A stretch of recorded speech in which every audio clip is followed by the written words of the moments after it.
तान् श्रीविशाखान्वितांश्च अजानुलम्बितभुजौ कनकावदातौ संकीर्तनैकपितरौ कमलायताक्षौ विश्वम्भरौ द्विजवरौ जुगधर्मपालौ वन्दे जगत्प्रियकरौ करुणावतारौ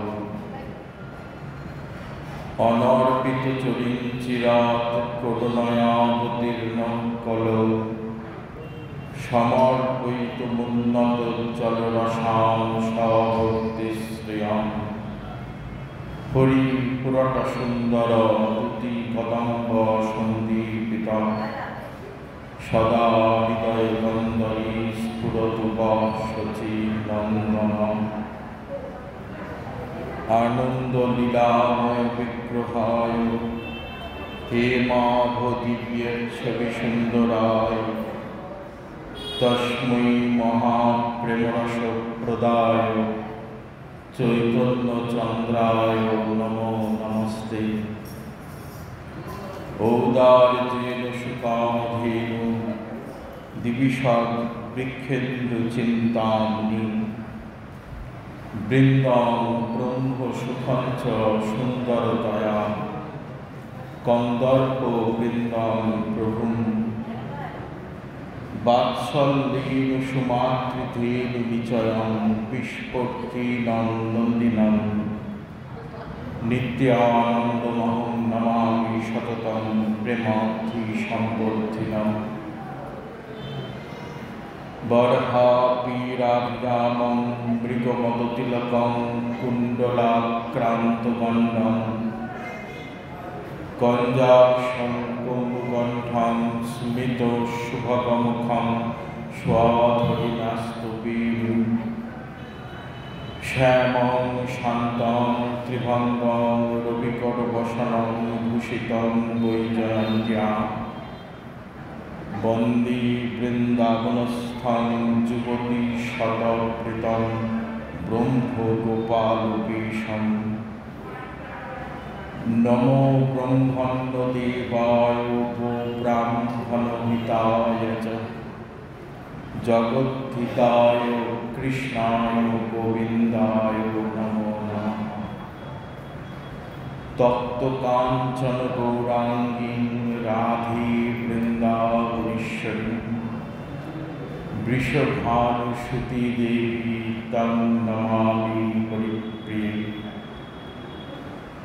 प्रेमे पूर्णित नयनपूर्णित चञ्चल मृदुगति निर्दितं बदनमण्डल चाँद निर्मल वचन अमृत खण्डितम् अखिल गुणगणे तारिते जलजमी मोहि काहि गुरु वंचितं जयति जय वसुजान्नवा प्रिय देहि मे सकलान्तिकम्। वृन्दा वै तुलसी देवै प्रिया वै केशवस्य च कृष्णभक्ति प्रदे देवी सत्यवत्यै नमो नमः। वाञ्छा कल्पतरुभ्यश्च कृपा सिन्धुभ्यो एव च पतितानां पावनेभ्यो वैष्णवेभ्यो नमो नमः। जयरूप सनातन भट्ट रघुनाथ श्रीजीव गोपाल भट्ट दास रघुनाथ এই ছয় গোসাইয়ে করি চরণ বন্দন যাহা হইতে বিঘ্ননাশ অভীষ্ট পুরাণ ইষ্টদেবে বন্দ মোর নিত্যানন্দ রায় শ্রী গৌরাঙ্গ কীর্তন স্ফুরি যাহার কৃপায় ইষ্ট গোষ্ঠী সহিতে মহাপ্রভুর জয় জয় শুনিলে গৌরাঙ্গ কথা ভক্তি লভ্য হয়। সব শ্রোতা বৈষ্ণবের করি চরণে নমস্কার। সবার পদধূলি দেহ মস্তকে আমার। শ্রী গুরু প্রেমানন্দে নিতাই গৌর হরি বল। নিতাই গৌর হরি বল। নিতাই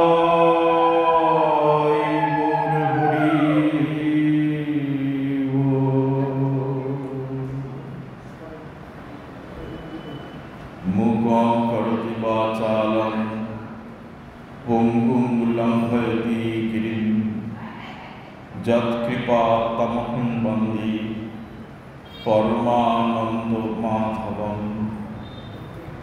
পঙ্গুং লঙ্ঘয়তি শৈলাং মুকমাবর্তয়েৎ শ্রুতিং যৎকৃপাতমহং বন্দে কৃষ্ণ চৈতন্যমীশ্বরং।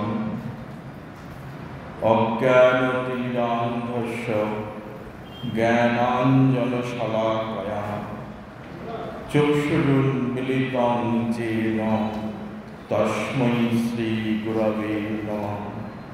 শ্রীকৃষ্ণ চৈতন্য মহাপ্রভু নিত্যানন্দ শ্রী অদ্বৈত গদাধর শিবাসাদি ভক্তবৃন্দ। হরে কৃষ্ণ হরে কৃষ্ণ কৃষ্ণ কৃষ্ণ হরে হরে হরে রাম রাম রাম হরে হরে। নিতাই গৌর হরি বল।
জয় নিতাই। মহাপ্রভুর অন্তরঙ্গ প্রিয় পার্ষদ শ্রীল কৃষ্ণদাস কবিরাজ গোস্বামীবাদ তার গ্রন্থ মুকুটমণি শ্রী চৈতন্য চরিতামৃত গ্রন্থে বলছেন, সঞ্চার্য রামা বিদভক্ত মেঘে স্বভক্তি সিদ্ধান্ত চয়ামৃতাং গৌরার্থী রেতৈ রমুনা বিতীর্ণৈ স্তজবত্ত রত্নালয়তাং প্রজাতি।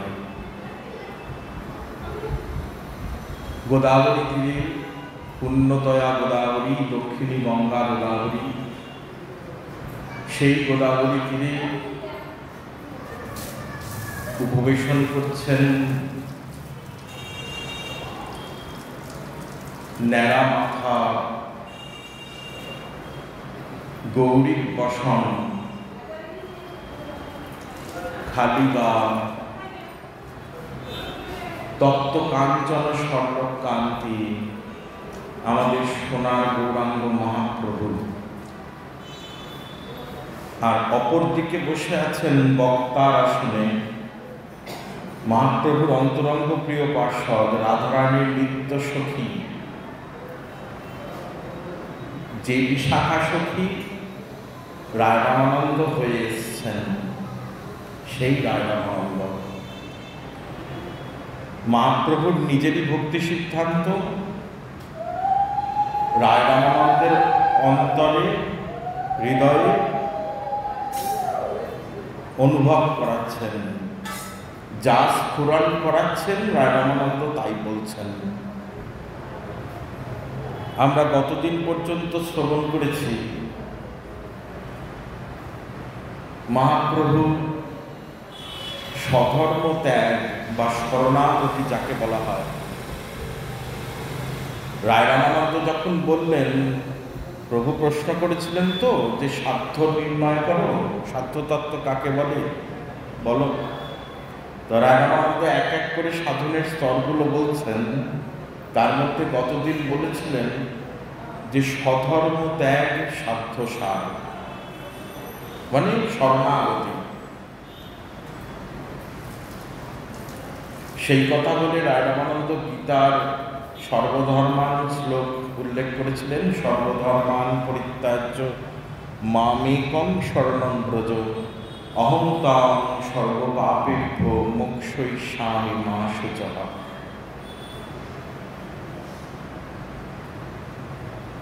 গীতার চরম শ্লোক এটি, গীতার কর্মযোগের এখানেই শেষ।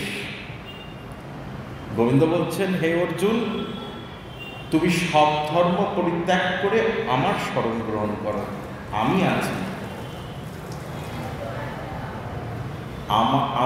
আমি সব জীবের মধ্যে রয়েছি, সব জীব আমারই অংশ। আমি উৎপত্তির কারণ, আমি শেষ, আমি সেই তত্ত্ব, যে তত্ত্ব জানার জন্য সব সাধু মহাত্মা ঋষি মুনিগণ বছরের পর বছর তপস্যা করছেন। তাদের হৃদয়ে আমার স্ফুরণ যাতে এক কণা তাদের হৃদয়ে হয়, তার জন্য সাধুরা তপস্যা করছেন। আর সব যত জীব দেখছ, তুমিও আমারই অংশ। মমই বাংশ জীবলোকে জীবভূত সনাতন। তাই হে অর্জুন, সেই আমি বলছি, তুমি সব ধর্ম পরিত্যাগ করে তুমি আমার শরণ গ্রহণ করো। ভয় পেও না। এই যে নিজের ধর্ম ত্যাগ করার জন্য তোমার যদি কোনো পাপ বা শোক হয় বা অপরাধ হয়, তা থেকে আমি তোমায় মুক্ত করব। অহং ত্বাং সর্বপাপেভ্যো মোক্ষয়িষ্যামি মা শুচঃ। তা রায় রামানন্দ যখন এই সাধ্যের কথা বলেছেন, স্বধর্ম ত্যাগ বা শরণাগতি, তখন প্রভু বললেন, এহ বাহ্য আগে কহ আর। কেন বাহ্য বলেছেন? না, শরণাগতিতেও একটা নিজের জন্য বাসনা থেকে যায়। সর্বধর্মান পরিত্যাজ্য মামেকং শরণং ব্রজ। আমি কেন সব ত্যাগ করব? না, ভগবান বলেছেন সেই সব ধর্ম পরিত্যাগ করার জন্য যা অপরাধ হবে, যা পাপ হবে, তা থেকে আমি তোমাকে মুক্ত করব। এই সর্বপাপ হতে মুক্ত হওয়ার একটা বাসনা বা কামনা অন্তরে থেকে যায়। তাই শরণাগতি বা স্বধর্ম ত্যাগকেও প্রভু বললেন, এহ বাহ্য আগে কহ আর।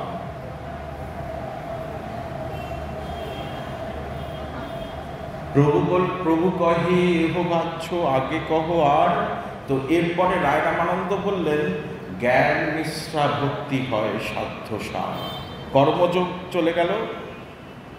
প্রথমে কি ছিল না, স্বধর্ম আচরণ, তারপরে কৃষ্ণে কর্মার্পণ, তারপরে স্বধর্ম ত্যাগ, এরপরে কর্মযোগের পরে আসছে জ্ঞানযোগ, মানে জ্ঞান মিশ্রা ভক্তি। বলছেন জ্ঞান মিশ্রা ভক্তি সাধ্য সার। এখন জ্ঞান কাকে বলে? জ্ঞানের তিনটি অঙ্গ আছে। এক হচ্ছে ভগবৎ স্বরূপের জ্ঞান, ভগবৎ তত্ত্বের জ্ঞান, ভগবান কে, তার স্বরূপ কি সেইটা জানা। মানে আমি তো কৃষ্ণে কর্মার্পণ করেছি, আমি যা কর্ম করেছি শ্রীকৃষ্ণে শ্রীগোবিন্দে অর্পণ করেছি। আমি স্বধর্ম ত্যাগ করেছি, মানে শরণাগতিও করেছি।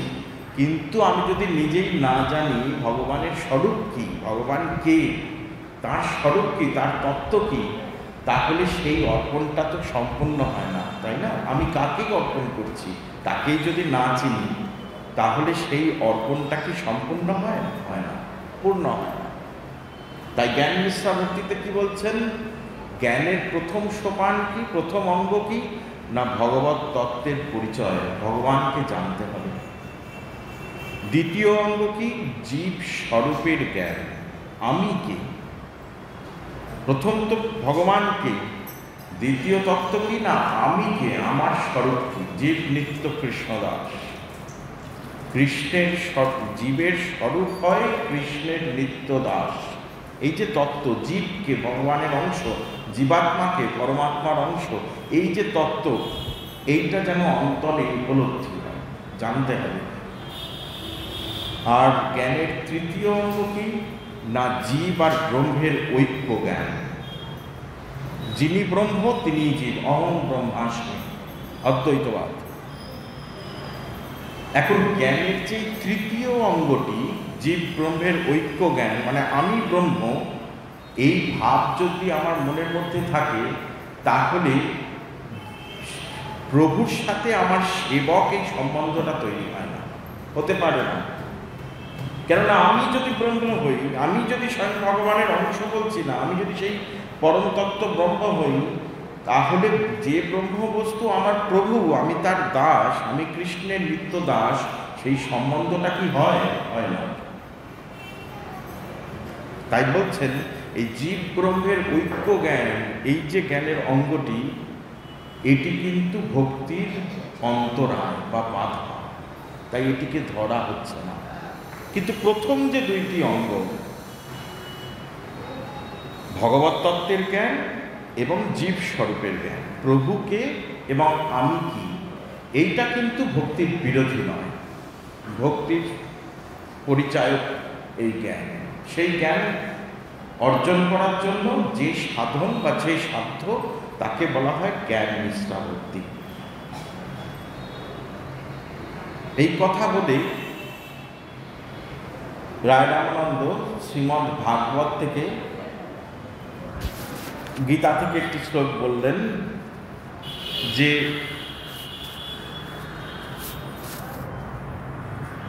ধরুন জ্ঞান মার্গের সাধক সাধন করতে করতে, শ্লোকটি বলাটাকে তার ব্যাখ্যাটা করি। জ্ঞান মার্গের যিনি সাধক হবেন, তিনি ভগবত তত্ত্বের জ্ঞান অর্জন করছেন সাধন করতে করতে জ্ঞান যোগের ফলে, এবং জীব স্বরূপ, তার যে স্বরূপ, তারও জ্ঞান অর্জন করছেন করতে করতে সেই জ্ঞান যখন পূর্ণ হয়, তখন তার মধ্যে আর দেহাবেশ থাকে না, এই দেহ দৈহিক পদার্থের প্রতি কোনো আবেশ থাকে না, এবং তখন সে ব্রহ্মে লীন হয়ে যায়, যাকে আমাদের শাস্ত্রে ব্রহ্মানন্দ বলা হয়েছে। ব্রহ্মভূত প্রসন্নাত্মা নশ্বচতি ন কাঙ্ক্ষতি, সম সর্বেষু ভূতেষু মদ্ভক্তি লভতে পরাম। গোবিন্দ অর্জুনকে বলছেন ব্রহ্মভূত প্রসন্নাত্মা, যে ব্যক্তি জ্ঞান যোগের দ্বারা আমার তত্ত্ব অনুধাবন করতে পারবে এবং নিজের তত্ত্ব অনুধাবন করতে পারবে, সেই ব্যক্তি ব্রহ্মভূত হয়ে যাবে এবং প্রসন্নাত্মা হয়ে যাবে। প্রসন্নাত্মা কাকে বলে না প্রসন্ন হইয়াছে আত্মা যাহার, তিনি হচ্ছেন প্রসন্নাত্মা। প্রসন্নাত্মা হয়ে যাবেন। আর কি হবে না ন শোচতি ন কাঙ্ক্ষতি, এই জগতের কোনো বস্তুর প্রতি কোনো কিছু হারিয়ে ফেললে তার কোনো শোকও হয় না, আবার এই জগতের কোনো বস্তুর প্রতি তার কোনো আকাঙ্ক্ষাও থাকে না বা চাহিদাও থাকে না। কোনো কিছুর প্রতি কোনো শোক নেই, কোনো কিছু হারিয়ে গেলে তার কোনো শোক নেই, বা কোনো কিছু পাওয়ার জন্য তার কোনো চাহিদা বা আকাঙ্ক্ষাও নেই। ন শোচতি ন কাঙ্ক্ষতি। আর কি হয় বলছেন সম সর্বেষু ভূতেষু, সব জীবকে সমান জ্ঞান করেন, সর্বজীবে মৈত্রী, ভালো মন্দ উত্তম অধম যত জীব আছেন প্রত্যেকের মধ্যে সমান জ্ঞান করেন, কাউকে ছোট করেন না, কাউকে বড় করেন না, তার এই অবস্থাটা প্রাপ্ত হয়। এই অবস্থাটাকে কি বলা হচ্ছে না ব্রহ্মভূত। তাই গীতায় ভগবান বলছেন অর্জুনকে, এই জ্ঞান যোগের ফলে যখন জীব আমার তত্ত্ব অনুধাবন করে, তখন তার অবস্থাটা কি হয় না ব্রহ্মভূত প্রসন্নাত্মা ন শোচতি ন কাঙ্ক্ষতি, সম সর্বেষু ভূতেষু মদ্ভক্তি লভতে পরাম। এবং এই ব্যক্তি তিনি আমার প্রতি ভক্তি অর্জন করেন। একে বলা হচ্ছে জ্ঞান নিষ্ঠা ভক্তি। এখন এই জ্ঞান নিষ্ঠা ভক্তিতেও একটি ভক্তির অন্তরায় দেখা যাচ্ছে। কি অন্তরায় দেখা যাচ্ছে? না, জীব যে জ্ঞান যোগের দ্বারা সাধন করছেন, তার ভক্তি, যে ভজনে রত আছে, যে ভজন করছে, নাম কীর্তন করছে, করতে করতে কি হচ্ছে, তার অন্তরে সবসময় কি ইচ্ছে হচ্ছে, যে আমি ভগবত তত্ত্ব জানবো, তার জ্ঞান অর্জন করব, আমি জীব স্বরূপের জ্ঞান অর্জন করব বা জানব। এই জানার ইচ্ছাটা প্রবল পরিমাণে তার অন্তরে সবসময় বিরাজ করছে, যেটা ভক্তির অন্তরায় হয়ে যাচ্ছে। মানে আমার লক্ষ্যটা কি? জ্ঞানের প্রতি, আমি জ্ঞান অর্জন করব। আমার লক্ষ্যটা এটা নয় যে আমি কৃষ্ণ সুকৃত তাৎপর্যময়ী সেবা লাভ করব। আমার লক্ষ্য এটা হচ্ছে না যে ব্রজলোকে আমি রাধারানীর দাসী হব। আমার লক্ষ্য এটা হচ্ছে না যে আমি নিতাই চাঁদের দাসানুদাস হব। লক্ষ্যটা কি? আমি ভগবানের স্বরূপটাকে জানব, আমি জীবের স্বরূপটাকে জানব। এই জ্ঞান অর্জন করার যে ইচ্ছা, এটা অদম্য পরিমাণে তার মধ্যে পরিলক্ষিত হচ্ছে। তার জন্য সেটা ভক্তির বিরোধী হয়ে যাচ্ছে। কর্মমার্গে ভগবানকে সে জানছে না, কর্ম করে যাচ্ছে, কিন্তু ভগবানের স্বরূপ সম্বন্ধে তার কোনো জ্ঞান নেই। জ্ঞান মার্গে কি হচ্ছে? সে জানছে ভগবান আছে, জ্ঞান মার্গে সে জানছে ভগবান আছে, কিন্তু ভগবানের প্রতি তার কোনো সম্বন্ধ তৈরি হচ্ছে না। কর্মমার্গে জানলো না ভগবান কি আছে, কর্ম করে যাচ্ছে, অর্পণ করে যাচ্ছে। আর জ্ঞান মার্গে সে জানছে যে ভগবান আছেন, কিন্তু তার প্রতি কোনো সম্বন্ধ স্থাপন হচ্ছে না। মানে আমি জেনেছি ভগবান আছেন, আমি জেনেছি ভগবান আছেন, তিনি সর্বভূতে আছেন। জ্ঞান অর্জন করেছি, আমি যে স্বরূপ বুঝতে পেরেছি। আমি জানি ভগবান আছেন, তিনি ব্রহ্মরূপে সর্বভূতে আছেন। এখন সর্বভূতে যিনি আছেন, তিনি সাকারও হতে পারেন, নিরাকারও হতে পারেন। আমরা সাকার বিগ্রহের সেবা করি বলে সব ধর্মেই যে সাকার বিগ্রহের সেবা হয় তা তো নয়। এমন ধর্মও আছে যারা নিরাকার ভগবৎ স্বরূপের ভজন করে, এরকম ধর্মও আছে। তাই সর্বভূতে যিনি আছেন, এই জ্ঞান আমার অর্জন হয়েছে, তিনি সাকারও হতে পারেন, নিরাকারও হতে পারেন। নিরাকারে কিন্তু জীবের প্রেম হয় না। যে বস্তু নিরাকার, যার কোনো আকার নেই, তার প্রতি কি প্রেম প্রীতি হয়? তার প্রতি শ্রদ্ধা আসতে পারে, অনুভব আসতে পারে। আমি ব্রহ্মবস্তু কীরকম নিরাকার, আমি তাকে অনুভব করতে পারি। অনুভব করে আমি সেই ব্রহ্মানন্দে ডুবে যেতে পারি, নিজেকে ব্রহ্মের সাথে লীন করে দিতে পারি, কিন্তু সেই বস্তুর প্রতি আমার প্রেম বা প্রীতি হওয়া কিন্তু সম্ভব নয়। নিরাকার বস্তু। তাই আমি জানছি ভগবান আছেন, কিন্তু তার স্বরূপের উপলব্ধি হয়েছে আমার যে তিনি ব্রহ্ম। কিন্তু সেই ভগবানের সাথে যদি সম্বন্ধ করতে হলে কি করতে? একটা তো প্রেম লাগে, প্রীতি লাগে। সে যেভাবেই হোক, দাসভাবেই হোক, সখাভাবেই হোক, বাৎসল্যভাবেই হোক, সে প্রীতিটা আসছে না। যেমন ধরুন একটি বাচ্চা শিশু, সে তার বাড়ির সামনে খেলাধুলা করছে। বাচ্চা শিশুটি খেলছে, তার পাড়াপড়শি যারা আছেন তারা শিশুটিকে দেখছে, শিশুটি খুব সুন্দর দেখতে, আদো আদো বলে কথা বলে, তাকে দেখে ভালো লাগে। তারা কি জেনেছে? শিশু মানে সেটি ভালোবাসার বস্তু, জানার বস্তু, ভালোবাসার বস্তু। শিশু তার স্বরূপটাই কিরকম না, সেটা নিজের টানে আকর্ষণ করে, ভালোবাসার বস্তু। কিন্তু সেই পাড়াপড়শির শিশুটির প্রতি যে টান বা আকর্ষণ, আর ওই বাচ্চাটার প্রতি তার মায়ের যে আকর্ষণ বা টান, ভালোবাসা, সেটা কি এক? শিশু তো একই বস্তু।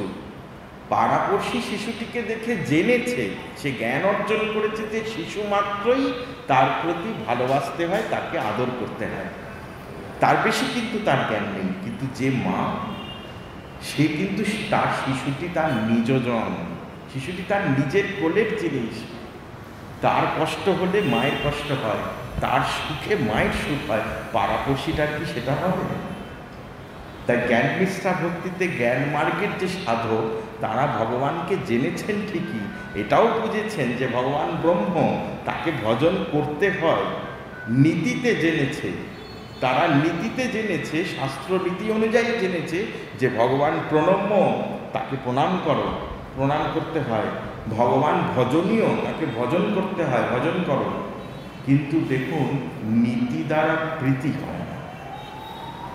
যেখানে নীতি অনুযায়ী বৈধি ভক্তি, যেখানে বিধি অনুসারে শাস্ত্র অনুশাসনে যেখানে আমি ভজন করছি, দুরকম তো ভজন হয়। এক কি হয়, শাস্ত্রের অনুশাসনে আমি ভজন করছি, মানে শাস্ত্রে বাক্য ভয় পেয়ে শ্রদ্ধায়, শাস্ত্র বলেছেন কেন ভগবানকে ভজন করো, না হলে তোমার নরকে গতি হবে, সেই ভয়ে আমি ভজন করছি, ভগবানকে প্রণাম করছি। এটা এক রকমের ভক্তি হয়। আর কি হয়, লোভের ভজন হয়। এক শাস্ত্রের অনুশাসনের ভজন, এক লোভের ভজন। তা জ্ঞান মিশ্রা ভক্তির সাধকদের কি আসছে না, আমি জেনেছি ভগবানকে, কিন্তু আমার ভক্তিটা বাধা পড়ে যাচ্ছে কোথায়, যে আমি ওই ভগবৎ স্বরূপ জানার যে আমার উদ্দেশ্য, ওই জীব স্বরূপ জানার যে উদ্দেশ্য, জীব ব্রহ্ম ঐক্য জ্ঞান, এইটাতেই আমি লীন হয়ে রয়েছি। ভগবৎ সেবা প্রাপ্তি হওয়ার কোনো রকম প্রচেষ্টা বা আকাঙ্ক্ষা বা উৎকণ্ঠা আমার মধ্যে নেই। সেই জন্যে মহাপ্রভু রায়রামানন্দ যখন বললেন জ্ঞান মিশ্রা ভক্তি সয় স্বার্থসার, প্রভু তখন বললেন এহ বাহ্য, আগে কহ আর। এটাও বাইরের কথা। রায়রামানন্দ আরো আগে যদি কিছু থাকে বলো।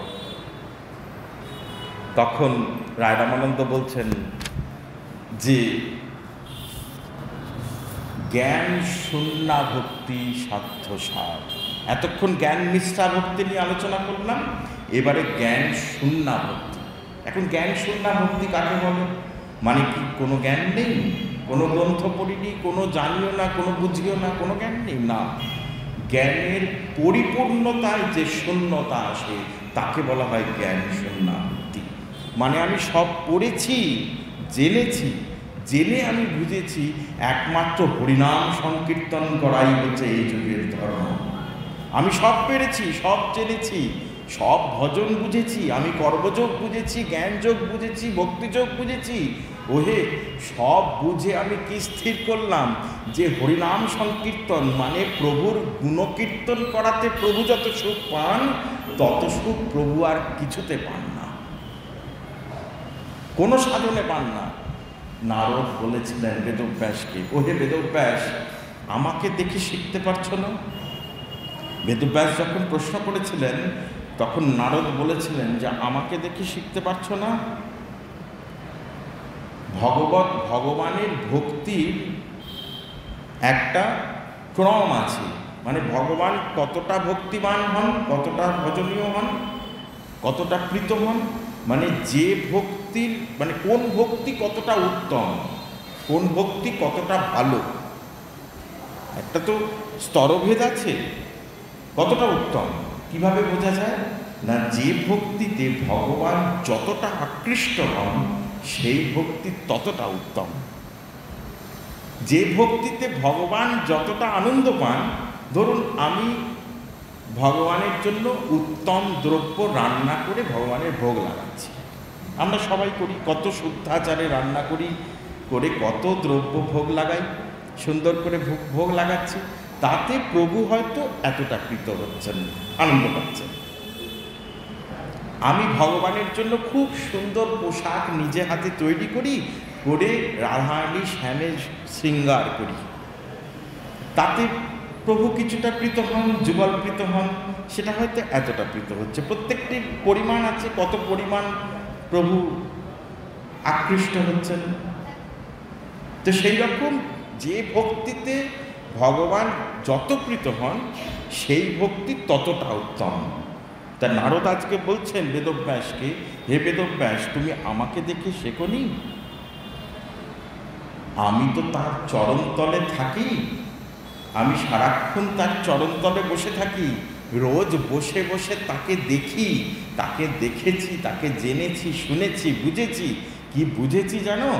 তার গুণকীর্তন, তার নাম সংকীর্তন করলে তিনি যতটা আনন্দ পান, আর কোনো ভজনে তিনি অতটা আনন্দ পান না, অতটা আকর্ষিত হন না। সেই জন্যে দেবদত্তাম ইমাম বিনাম সরব্রহ্ম বিভূষিতাম মূর্ছয়িত্বা হরিকথাম গায়ত্তু মানবৎ। আমি ওই তাঁরই দেওয়া বিনা সহযোগে সারাক্ষণ ওই নারায়ণ নারায়ণ গান করে চলেছে। আমি দেখেছি গো বেদব্যাস, তার নাম করলে তিনি যতটা খুশি হন, আর কোনো ভজনে এত খুশি হন না। মহাপ্রভু এই জন্য আমাদের জন্য সাধনটা দিয়ে গেলেন গো। হরের নাম হরের নাম হরের নামইব কেবলম কলৌ নাস্তেইব নাস্তেইব নাস্তেইব গতির অন্যথা। এত সহজ সাধন কলিযুগের জন্য প্রভু দিয়ে গেছেন। মহাপ্রভু নিজে আচরণ করেছেন, কলিযুগকে শিখিয়ে দিয়ে গেছেন। তোমাদের কিচ্ছু করতে হবে না, কোনো শাস্ত্র পড়তে হবে না, কোনো গ্রন্থ পড়তে হবে না, একমাত্র গৌর গোবিন্দের নাম করো আর সবাইকে প্রণাম করো, দেখবে তোমাদের প্রতি প্রভু কৃপা হবে। এর থেকে বড় সাধন আর কিচ্ছু নেই। একবার নিতাই বলে ডেকে দেখো না, একবার গৌর গৌর বলে ডেকে দেখো না, সুখ হয় কিনা। যে অন্তরে একবার নিতাই বলে কাঁদতে পেরেছে, যে গৌর বলে কাঁদতে পেরেছে, নিতাই গৌর তার অন্তরে সর্বদা অধিষ্ঠান করেন, কোথাও যান না, প্রমাণিত শাস্ত্রবাক্য।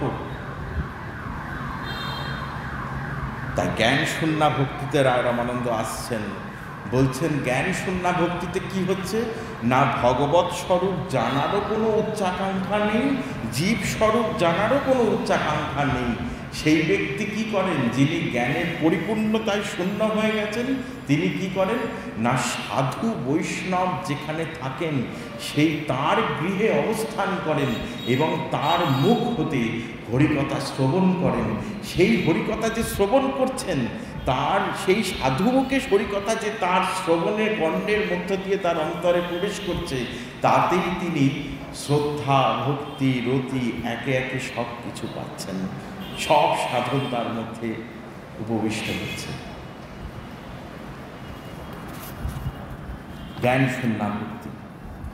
এই বলে শ্রীমদ্ ভাগবতের একটি শ্লোক বললেন রায় রামানন্দ, জ্ঞানে প্রয়াসম উদপাস্য নমন্ত এইব জীবন্তী সম্মুখরিতাম ভবদীয় বার্তাম স্থানে স্থিতা শ্রুতিগতাং তনুবাং মনোবীর্যে প্রায়সর্জিত জিতপসী তৈস্ত্রিলক্ষাম।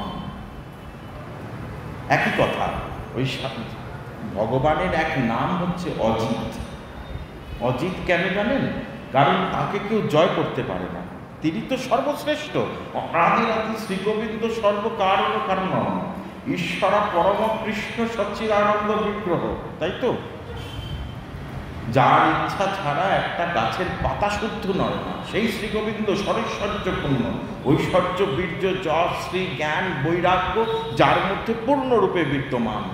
সেই শ্রীগোবিন্দ তাকে কে জয় করবে? তাকে তো জয় করার কেউ নেই। তাই ভগবানের এক নাম হচ্ছে অজিত। এখন এই অজিত ভগবানকেও তিনিও হেরে যান কার কাছে জানেন? ভক্তের কাছে। এই অজিত ভগবানকেও জয় করেন ভগবানের ভক্ত, তার প্রীতির দান। ভগবান পূর্ণতম, আত্মারাম পূর্ণকাম। ভগবানের কিন্তু কোনো কিছুর অভাব নেই, তার মধ্যে রসের পরাকাষ্ঠা, রসিক শেখর শ্রীগোবিন্দ, রসিকেন্দ্র চূড়ামণি, নাগরেন্দ্র শিরোমণি, এই সকল বিশেষণে তাকে বিভূষিত করা হয়। রসিকেন্দ্র চূড়ামণি মানে কি? তার মধ্যে রসের পরাকাষ্ঠা। শাস্ত্র বললেন রস বৈশাখ, তাই তো? রস তিনি কি না, তিনি রসবস্তু। তাই তার মধ্যে কোনো কিছুর অভাব নেই, কিন্তু তিনি পূর্ণকাম, আত্মারাম। তার কিছু পাওয়ারও নেই, তার কিছু হারানোরও নেই। কিন্তু সেই ভগবান যিনি পূর্ণকাম ভগবান, তিনিও ভক্তের বশ, ভক্তের প্রতি অহম ভক্ত পরাধীন, ধর্ষতন্ত্র ইবদ্বিজ। দুর্বাসা মুনিকে বললেন না ভগবান যে, হে মুনিবর, আমি ভক্তের কাছে পরাধীন, কেন? কারণ তার প্রীতির লোভ আমার মধ্যে আছে। ভক্ত যে আমাকে ভক্তি করে, সেই প্রেম ভক্তির আমি লোভাতুর, আমার কাছে লোভ আছে। সনাতন গোস্বামীপাদ বলছেন, সদৈত নিজ ভাবং যদি ভাব্য স্বভাবাৎ সুমধুরম অবতীর্ণ ভক্ত রূপেণ লোভা জয়তি কনক ধামা কৃষ্ণ চৈতন্য নামা হরিরিহ জ্যোতি বেশ শ্রী শচী সনুরেশ। গৌরী কেন এসছেন? ওই ভক্ত রূপেণ লোভাত, ওই লোভটা এসেছিল বলে, ভক্ত বাঞ্ছা পূর্ণ করার লোভ, ভক্তের প্রেমটা আস্বাদন করবেন বলে লোভ। তাই ভগবান বলছেন দুর্বাসা মুনিকে, অহম ভক্ত পরাধীন, বললেন না অধীন। কি বললেন? অহম ভক্ত পরাধীন, আমি পরাধীন। অধীন আর পরাধীনের মধ্যে কিন্তু পার্থক্য আছে। অধীন কাকে বলে? অধীন কাকে বলে? ধরুন আপনি 10টা 5টা চাকরি করেন, আপনি যতক্ষণ চাকরি করতে যাচ্ছেন আপনার অফিসে, ততক্ষণ অফিসের আপনার যিনি কর্তা আছেন, আপনার উচ্চপদস্থ যিনি রয়েছেন, তিনি আপনাকে যা বলবেন আপনাকে তাই করতে হবে। ওই 10টা থেকে 5টা পর্যন্ত আপনি কিন্তু তার অধীন, একে বলা হয় অধীন। আর পরাধীন কাকে বলে জানেন? 365 দিন 24 ঘন্টা 7 দিন যার কাছে আমি বাধা। ওই 10টা থেকে 5টা নয়, 365 দিন 365 দিন 24 ঘন্টা, প্রতিটা মিনিট, প্রতিটা মুহূর্ত আমার প্রাণটা যার কাছে বাধা রয়েছে, তাকে বলা হয় পরাধীন। তাই প্রভু শুধু বললেন না আমি ভক্তের কাছে অধীন, হে মুনিবর আমি ভক্তের কাছে পরাধীন, মানে সর্বতভাবে সবসময় আমি আমার ভক্তের মধ্যে থাকি, অধীনে থাকি, একে বলে পরাধীন। ভগবান সম্পূর্ণরূপে বশ হয়ে যান, বলছেন ভক্তের হৃদয়ে প্রভুকে যেন গ্রাস করে নেয়, প্রভুকে ভক্তের হৃদয়ে যেন গ্রাস করে নেয়, প্রভু আর কোথাও যেতে পারেন না, এতটাই ভক্তের হৃদয়কে প্রভু ভালোবাসেন। একটি প্রসঙ্গ বলি এই উদ্দেশ্যে।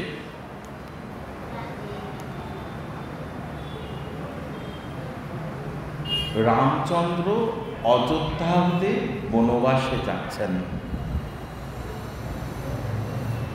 মা কৈকেয়ী রাজা দশরথের কাছে বর চেয়েছেন।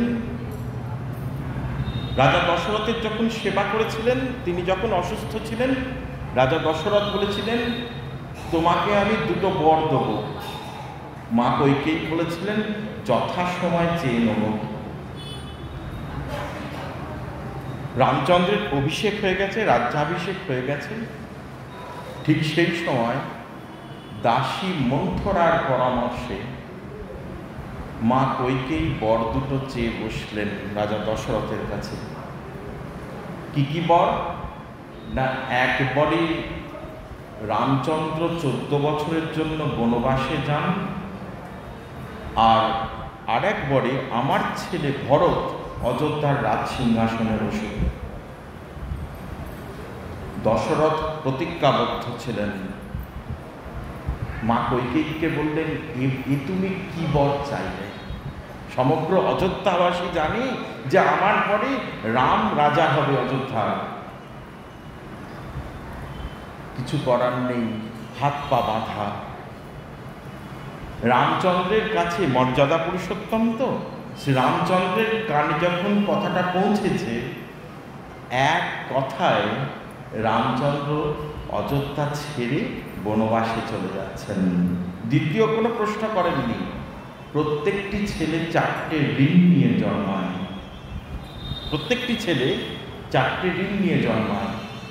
এক হচ্ছে দেব ঋণ, এক ঋষি ঋণ, এক গুরু ঋণ, আর এক হচ্ছে পিতৃঋণ।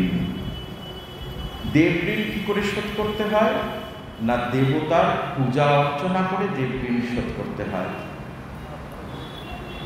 ঋষি ঋণ কি করে শোধ করতে হয়? না, ঋষিরা যত মন্ত্র লিখেছেন, যত শাস্ত্র রচনা করেছেন, সেই সকল অধ্যয়ন করে ঋষি ঋণ শোধ করতে হয়।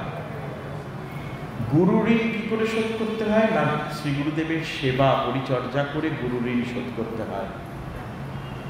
আর পিতৃঋণ কি করে শোধ করতে হয়? পিতৃসত্য প্রতিপালন করে পিতৃঋণ শোধ করতে হয়। মায়ের ঋণটাকে শাস্ত্রে ধরা হয়নি, কেননা মায়ের ঋণ শোধ করা যায় না। তা সেই রামচন্দ্রের কানে যখন খবরটা গেছে যে বাবা ঋণগ্রস্ত, মা কৈকেয়ীর কাছে দুটি প্রতিজ্ঞাবদ্ধ, বাবা ঋণগ্রস্ত, সেই ঋণগ্রস্ত পিতার ঋণ শোধ করার দায়িত্বটা এসে পড়েছে আমার উপরে। এক কথায় অযোধ্যা ছেড়ে দিয়ে, রাজ সিংহাসন ছেড়ে দিয়ে প্রভু আমার বেরিয়ে চলে যাচ্ছেন 14 বছরের জন্য বনবাসে, এক কাপড়ে। দেখুন, অল্প কটা টাকা, একটু জমি, একটু বাড়ি, তার জন্য আমরা ভাই ভাইয়ে কত কোন্দল করি না, নিজেদের মধ্যে ছাড়তে পারি না। অল্প কিছু জিনিস, এই জগতেরই জিনিস, আমি জানি থাকবে না, আমার সঙ্গে কিছুই যাবে না, অথচ অল্প কটা টাকা, কিছু জমি, তার জন্য আমরা ভাই ভাইয়ে ঝগড়া করি, মারামারি করি। আর মর্যাদা পুরুষোত্তম শ্রী রামচন্দ্রকে দেখুন, কেউ ওনাকে বলেননি, ওনার কানে একবার কথাটা পৌঁছেছে, উনি নিজে থেকে সব ছেড়ে দিয়ে চলে যাচ্ছেন। সীতামা বললেন, আমি তোমার অর্ধাঙ্গিনী, আমাকেও সঙ্গে নিতে হবে। লক্ষ্মণ বললেন, প্রভু জন্মে জন্মে আমি তো তোমার সেবক, তুমি বনে চলে যাবে, আমি অযোধ্যায় কি করব, আমিও তোমার সঙ্গে যাব। রামচন্দ্র, লক্ষ্মণজি আর সীতামা তিনজনে অযোধ্যা ছেড়ে বেরিয়ে আসছেন। এসেছেন কোথায়? সরযূ নদীর তীরে। সময়টা তখন গোধূলি বেলা বা সন্ধ্যা হব। পূর্ব দিকে চন্দ্রদেব উদীয়মান, পশ্চিম দিকে দিনমণি অস্তাচলগত, একে বলা হয় গোধূলি বেলা। সরযূ নদীর তীরে এসছেন। উত্তর রামচরিত মানুষে বলা হচ্ছে তখন সন্ধ্যা লেগে গেছে। তখন সরযূ নদীতে একটি মাঝি ছিল, যে মাঝি তার নৌকা করে এপার থেকে ওপারে যাত্রী বহন করে নিয়ে যেত, আবার ওপার থেকে এপারে যাত্রী নিয়ে আসত। সেই মাঝি সারাদিন নৌকো বহন করত, করে সন্ধ্যা হলে সেই নৌকোটাকে সরযূর পাড়ে লাগিয়ে তার ঘরে বিশ্রাম করতে চলে যেত। আর রাত্রিরে সে সন্ধ্যেবেলায় সেই নৌকো চালাতো না। সেই দিনকে মাঝি জেনেছে যে আজ আমার প্রভু সরযূ নদী পার হবেন। তাই মাঝি নিজের নৌকোটাকে রেখে নিজে চুপ করে প্রভুর অপেক্ষা করছেন। রামচন্দ্র এসছেন সীতামাকে নিয়ে, লক্ষ্মণজিকে নিয়ে, এসে ডাকছেন মাঝি মাঝি বলে সরযূ নদীর তীরে। মাঝি সেখানে উপস্থিত ছিলেন, বলছেন দেখতে পেয়েছে, বলছে হ্যাঁ রে দেওয়া। অযোধ্যার ভাষায় মানে আদ্রিক ভাষায় মাঝিকে বলা হয় দেওয়া। আমাদের ভাষায় যেরকম মাঝি বলে, অযোধ্যা ভাষা বা আদ্রিক ভাষাতে মাঝিকে বলা হয় দেওয়া। বলছেন হ্যাঁ রে দেওয়া, আমাকে সরযূটা পার করে দিবি? মাঝি বলছে কেন দেবো না, আমি তো তোমাকে পার করব বলেই বসে আছি গো। বলছে ঠিক আছে, তাহলে আমাদেরকে একটু পার করে দে, তবে আমার কাছে কিন্তু কোনো টাকা পয়সা নেই, আমি তো অযোধ্যা হতে শূন্য হাতে বেরিয়ে এসেছি, আমার কাছে কিন্তু কোনো টাকা পয়সা নেই। মাঝি বলছে তাতে কি হয়েছে, কোনো অসুবিধে নেই। সীতামা নৌকোয় উঠেছেন, লক্ষ্মণজি নৌকোয় উঠেছেন। রামচন্দ্র যখন উঠতে যাবেন, ঠিক সেই সময় মাঝি বলছে প্রভু তুমি আমার নৌকোয় উঠো না, তুমি আমার নৌকোয় উঠো না। রামচন্দ্র বলছেন কেন রে? বলছে প্রভু আমি শুনেছি ওই তোমার চরণ স্পর্শে পাথর মানবী হয়ে গেছিল, পাষাণ মানবী হয়ে গেছিল। আমি শুনেছি তোমার ওই চরণ স্পর্শে, তোমার চরণের এত শক্তি। আমার তো এই একটাই নৌকো, এই নৌকোটা দ্বারা আমি জীবিকা নির্বাহন করি, আমার সংসার চলে এটা দিয়ে। কি জানি তোমার চরণ স্পর্শে আমার নৌকোটা হয়তো পাথর হয়ে গেল, বা কোনো মানবী হয়ে গেল, বা কোনো মানুষ হয়ে গেল, তখন আমি কি করব? তাই তুমি প্রভু আমার নৌকোটায় পা রেখো না। রামচন্দ্রের চরণ স্পর্শে পাথর মানবী হয়ে গেছিল। কখন? একজন ঋষি ছিলেন যার নাম ছিল গৌতম। সেই গৌতম ঋষির স্ত্রীর নাম ছিল অহল্যা। অহল্যা সতী সাধ্বী স্ত্রী ছিলেন, পতি সেবা করতেন, আর অত্যন্ত সুন্দরী ছিলেন, অপূর্ব রূপবতী। এই গৌতম ঋষির কাছে দেবরাজ ইন্দ্র বেদ শিক্ষা করতেন, বেদ পড়তেন। গুরুদেবের কাছে বেদ পড়ছে, কিন্তু নজর ছিল গুরু পত্নীর দিকে, দেবরাজ ইন্দ্রের। একদিন গৌতম ঋষি অহল্যাকে বলেছেন, অহল্যা আমি সরজুতে স্নান করতে যাচ্ছি, স্নান করে আহ্নিক করে আমি ফিরব, তুমি রান্না করে থাকো, আমি আসবো, এসে ভোগ লাগাবো। বলে গৌতম ঋষি সরজু নদীতে গেছেন স্নান করতে। কিছুক্ষণ, কয়েক মুহূর্ত কেটেছে, এমন সময় বাড়ির দরজার কে যেন কড়া নাড়ছে। অহল্যা তখন রান্না করছিলেন, রন্ধন করছিলেন। উঠে এসছেন সব ফেলে, দরজা খুলেছেন, দেখছেন গৌতম ঋষি দাঁড়িয়ে রয়েছেন। দেবরাজ ইন্দ্র গৌতম ঋষির রূপ ধরে এসছেন। দেবতারা আর অসুররা যে কারুর রূপ ধরতে পারে, এটা তাদের একটা গুণ, তাদের একটা ঐশ্বর্য। যেরকম রাক্ষস মারিচ সোনার হরিণ হয়ে এলো পঞ্চবটী বনে, তাই না? সীতামা বলতেন আমার সোনার হরিণ চাই। রামচন্দ্র যখন রাক্ষস মারিচ, সেই সোনার হরিণ রূপী রাক্ষস মারিচের পেছন পেছন ধাওয়া করতেন, অনেক দূর ছুটি নিয়ে গেছেন তো। তারপরে রামচন্দ্র যখন বাণ মেরেছেন, তখন মরে যাওয়ার আগে রাক্ষস মারিচ রাবণের শেষ উপকারটা করে দিয়ে গেল। রামচন্দ্রের গলা নকল করে বললেন, লক্ষণ লক্ষণ ভাই কোথায় আছিস, আমি বিপদে পড়েছি। রাক্ষস তো যে কারুর রূপ ধরতে পারে, যে কারুর গলা নকল করতে পারে। তাই দেখে লক্ষণ ছুটে এলেন রামচন্দ্রকে বাঁচানোর জন্য। এদিকে কুটিরে অরক্ষিত মা সীতাকে পেয়ে লঙ্কেশ্বর রাবণ সেদিন সীতা হরণ করেছিলেন। ঠিক তেমনি আজ দেবরাজ ইন্দ্র গৌতম ঋষির রূপ ধরে এসছেন। অহল্যা বলছেন, স্বামী আপনি তো এক্ষুনি গেলেন সরজুতে স্নান করতে, বললেন স্নান করে আহ্নিক করে ফিরবেন, আপনার তো কাপড়ও ভেজা নেই, আপনি কি স্নান তাহলে করেননি?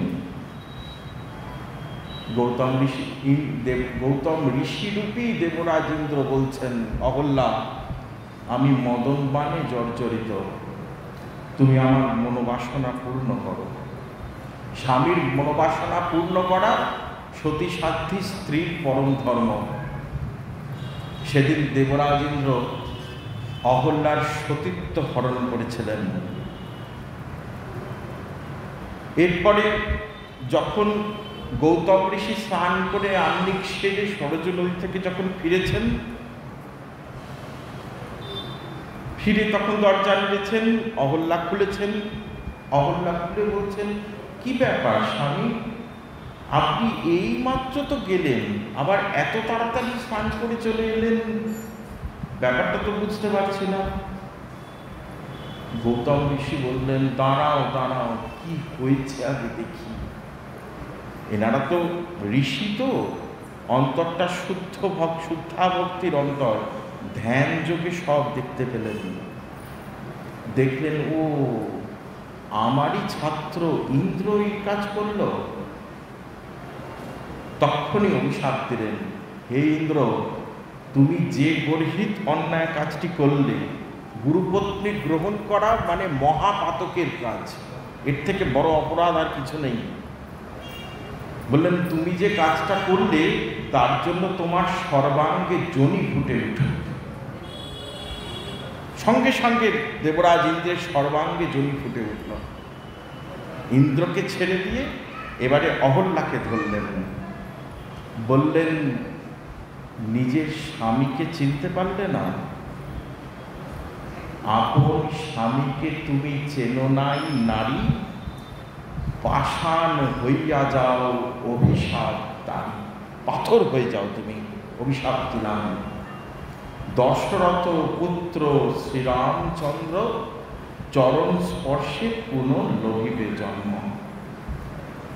রামচন্দ্রের চরণ যখন আবার স্পর্শ পাবে তখন তুমি আবার পুনর্জন্ম লভিবে। অহল্যা পাথর হয়ে গেলেন, পাষাণ হয়ে গেলেন। রামচন্দ্র যখন তারকাবধ করতে যাচ্ছেন, সঙ্গে আছেন বিশ্বামিত্র মুনি, লক্ষ্মণ আছেন সঙ্গে, ওই পাথরটার উপরে বসেছিলেন। সেই চরণ স্পর্শে আবার অহল্যা তার জীবন ফিরে পেয়েছিল। আজ মাঝি বলছে, প্রভু আমি শুনেছি তোমার চরণ স্পর্শে পাথর মানবী হয়ে গেছিল, আমার তো একটাই নৌকো, কি জানি তোমার চরণ স্পর্শে নৌকোটা পাথর হয়ে গেল বা মানুষ হয়ে গেল। তাই তুমি প্রভু চরণটা রেখো না নৌকোর মধ্যে। তখন রামচন্দ্র বলছেন, তাহলে তুই আমাকে সরযূ পার করে দিবি না? মাঝি বলছে, তা তো আমি বলিনি। তাহলে কি করে হবে? তখন মাঝি বলছেন, আগে আমি তোমার চরণটা ভালো করে ধুইয়ে দেব। ওই তোমার যে চরণে এত শক্তি, যা থেকে পাথর মানুষ হয়ে যায়, আমি সেটাকে আগে ভালো করে আমার কোলের উপরে নিয়ে ধুইয়ে দেব। এ ভক্ত আর ভগবানের খেলা আর কি। ভক্ত তার ইচ্ছা অনুসারে ভগবানকে বাগে পেয়েছে। তো ভক্ত বলছেন, মাঝি বলছে, আগে তোমার চরণটা ভালো করে ধুইয়ে দেব, তারপরে কোলে করে নিয়ে তোমাকে আমি নৌকোয় গিয়ে বসাবো, যাতে সরাসরি তোমার চরণটা নৌকোয় না স্পর্শ হয়। রামচন্দ্র বলছেন, তোর পাল্লায় পড়েছি, যা পারবি তাই কর। মাঝি তখন শ্রীরামচন্দ্রের সেই রাতুল চরণটা কোলের ওপরে নিয়েছেন, একটা পাত্র নিয়েছে, নিয়ে চরণটা ভালো করে সরজুর জলে ধুইয়ে দিচ্ছেন। আকাশপথে দেবতারা সব দর্শন করছেন, দর্শন করে পুষ্পবৃষ্টি করছেন মাঝির সৌভাগ্যের কথা চিন্তা করে। কোনো স্বীকৃতি নেই, কোনো শাস্ত্র জ্ঞান নেই, কোনো ভজন নেই। দেখো তার অন্তরের শুদ্ধা ভক্তি, প্রভুর প্রতি তার একটা মানে প্রেম, একটা স্বাভাবিকই প্রেম। তার জন্যে ভগবান সম্পূর্ণ বশ হয়ে গেছে, সম্পূর্ণরূপে পরাধীন, বশ হয়ে গেছে। ধুয়ে দিচ্ছেন, দেবতারা পুষ্পবৃষ্টি করছে। রামচন্দ্রের রাতুল চরণটা যখন ধোয়া হয়ে গেছে, তখন যে পাত্রে সেই চরণামৃতটা পড়েছে, যে জলটা, চরণ ধোয়া জলটা, মাঝি চিন্তা করছে এই জলটা আমি কোথায় ফেলি। এই জলটা যদি সরজু নদীতে ফেলবো কি চিন্তা করছেন। বলছেন না, জানি না সরজু নদীতে এই চরণ, যার চরণে এত শক্তি, তার চরণ ধোয়া জলে নাকি কত শক্তি হবে। তাহলে এই জলটা যদি সরজুতে পড়ে, কি জানি বন্যা জলোচ্ছ্বাস হয়ে যেতে পারে। দরকার নেই, মাটিতে ফেলবো, কি জানি ভূমিকম্প হয়ে যেতে পারে। দরকার নেই, কোথাও ফেলার দরকার নেই, বরঞ্চ এই চরণ ধোয়া জলটা আমি খেয়ে নিই, আমার মধ্যেই যা হওয়ার হোক আমি খেয়ে নিই। খেয়ে নিয়েছেন, নিয়ে রামচন্দ্রকে কোলে করে নিয়ে নৌকোয় বসিয়েছেন।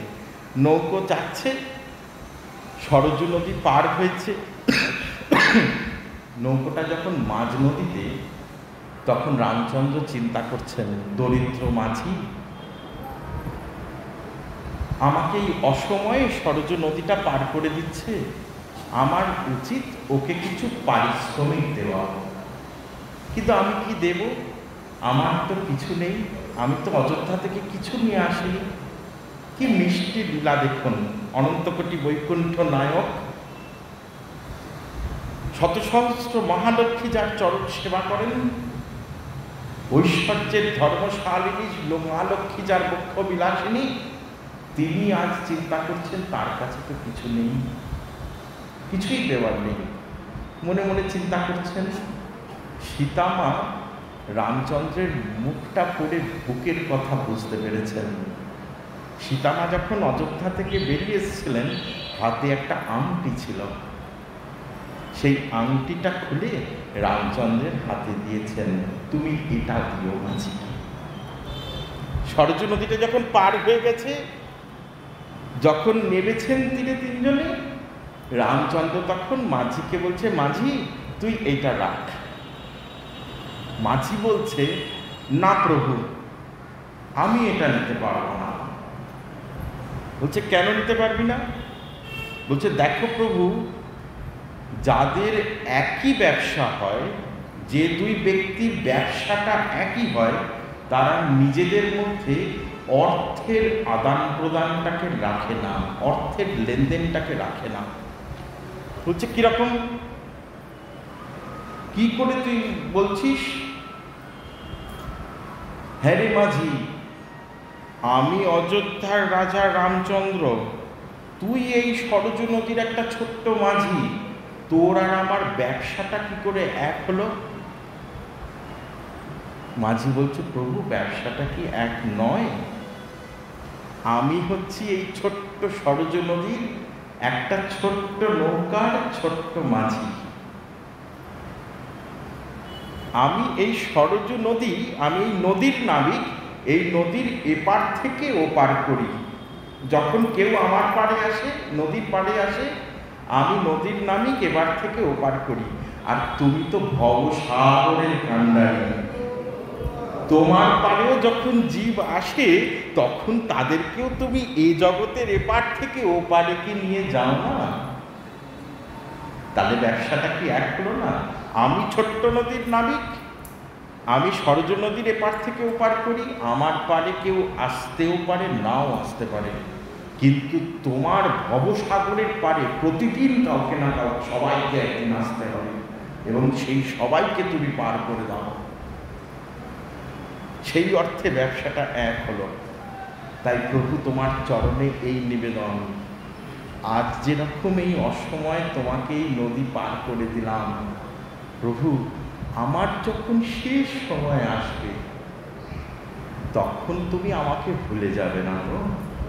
তখন তুমি আমাকে পার করে দেবে তো? তখন আর আমাকে তোমার মনে থাকবে তো? রামচন্দ্র কথাটা বুঝতে পেরেছেন।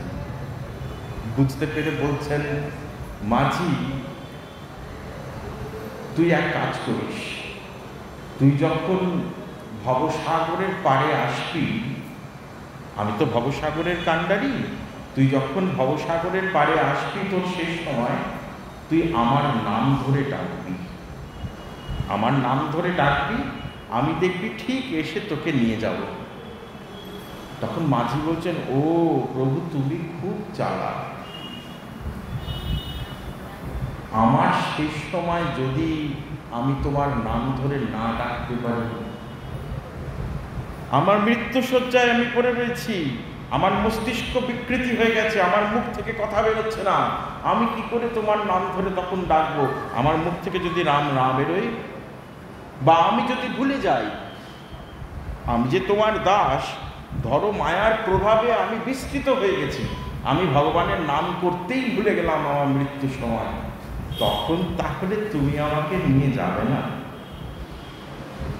তখন প্রভু বলছেন, তাহলে মাঝি এক কাজ কর, তুই এখন থেকেই রাম নাম জপ করতে শুরু করে দে, তুই এখন থেকেই রাম নাম জপ করতে শুরু করে দে, তাহলে দেখবি তোর মৃত্যু সময়, তোর শেষ সময় তোকে আর জোর করে চেষ্টা করে রাম রাম বলতে হচ্ছে না, তোর জিহ্বায় রাম নাম এমনি তুণ্ডে তাণ্ডবে করছে, এমনি জিহ্বায় তোর রাম নাম উচ্চারিত হচ্ছে। তখন তোকে চেষ্টা করেও রাম নাম জপ করতে হবে না, সহজাতভাবে তোর জিহ্বায় রাম নাম তুণ্ডে তাণ্ডবিনী নৃত্য করবে, আমি তখন তোকে এসে নিয়ে চলে যাব।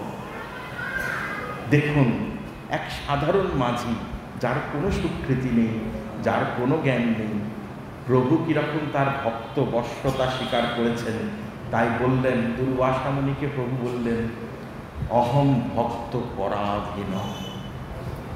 আজকে এই অবধি থাক, আমাদের এরপরে কীর্তন আছে, আগামী দিন আমরা এরপরে যতটা পারবো অগ্রসর হব। জয় নিতাই, জয় গুরু, জয় গুরু। চলে এসো।